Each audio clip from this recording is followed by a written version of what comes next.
թողնենք ինքը ինչ է ասում։ Բա 4 երեխա ունեցող տղամարդը ինչու չի ամուսնացել այդ կրոջը հետ։ Սրանում ինչ կա։ Եվ ինչու հիմա չի անում դա։ Ինչու։ Օրինակ դուք ինչ եք կարծում ինչու։ Ես չգիտեմ, ես իրեն եմ ուզում ասել։ Ինքը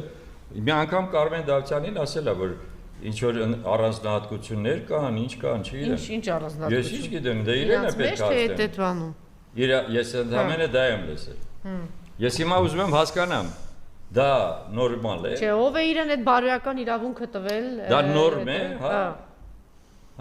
Եթե դա նորմ է, այդ դեպքում ո՞նց ես դու, թե դրա պատճառով ես դու այդպես հարձակվել։ Դա է, ինչու, հետաքրքիր է, չէ։ Հարց է առա, այն ամենը հարց է առաջանում։ Իդեպ ասած կուսակրոն լինելը, մինչև լինելը, բոլորը իրավունք են